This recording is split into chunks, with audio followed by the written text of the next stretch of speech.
G'day viewers, Jason, Joondalup Electrical Services. I'm in Banksia Grove at the moment having a look at this one, and a bit of a story with this one. This was installed for 2020, something like that, but the clients had, since 2022, they've had constant problems with the system shutting down, and reports from the online monitoring platform of a earth isolation issue.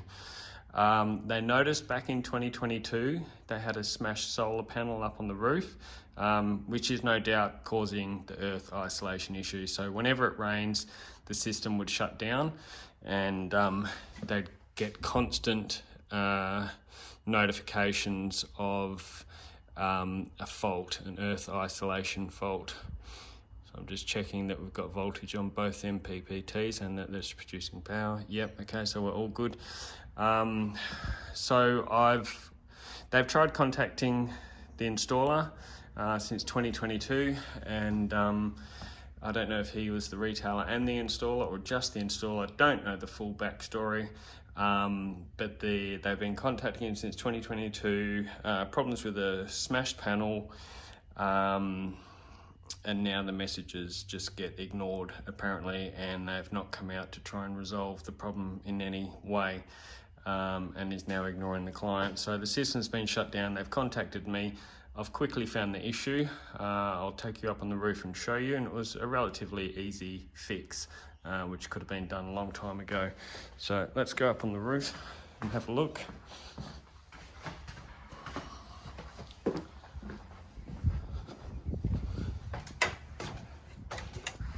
Now, usually with a smashed panel, it can be one of a few reasons.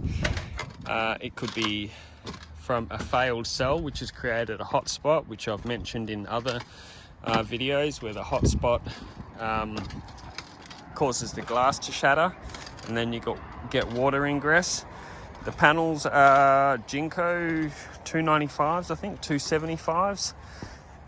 And if we have a look along here, you can see the smashed panel over there. Now, a burnt out cell creating a hot spot and shattering the glass is one way they'll shatter.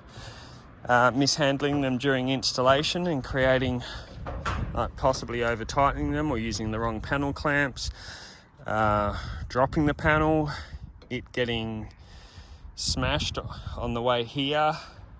Sometimes see solar panel installers with a pallet of panels, and then on the top of that pallet they'll have the inverter bouncing the whole way to site. Who knows, could have been that, I'm not saying it is, but it looks like the impact might have been up there. We do have a little bit of centralized here, but I think this is where our water ingress is, because you can literally see the water bubble between the glass and the solar cell there. So when it would rain, this would track to earth probably through the frame and the water on the top of it and cause the earth isolation issue. So I think in this case it's impact, it's not installer error, and it's not from a failed cell. And the reason I think it might be impact is because of the nature of that bit there, and sometimes you might find something in the gutter.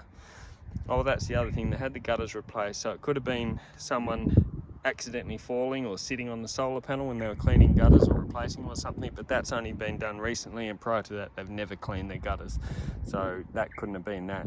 But I do think it might be impact, and the reason I think that is because of this bit of tile I found here. So that bit of tile is clearly a different colour to this roof, and doesn't belong up here. It may have came from a neighbouring roof. I mean, the closest one I can see is over there, which is a similar colour, although that looks like black, not brown. This roof looks brown, that looks brown. So I don't know, who knows. But anyway, it doesn't belong on this roof. So I'm thinking that perhaps some kids or someone have thrown it up here and damaged it.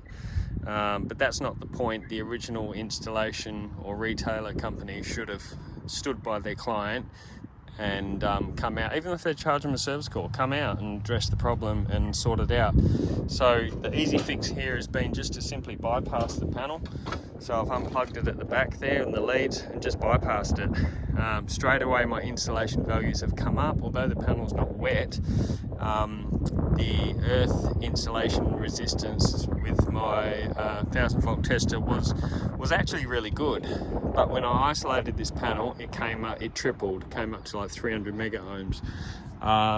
So I'm confident that when it rains, that's when there's water on the face of the panel, that's when we're going to get that tracking of the DC volts back to the frame of the panel.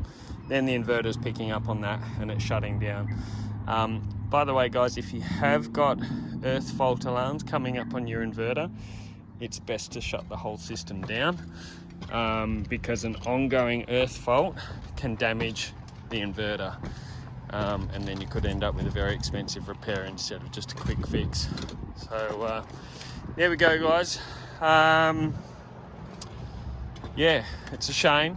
They've tried multiple times to get the original company back. It didn't happen, and I've sorted it out from now. Relatively quick fix, and hopefully no more issue, and not resolved by the original installer or retailer. It's a shame, but shit happens unfortunately. Cheers guys.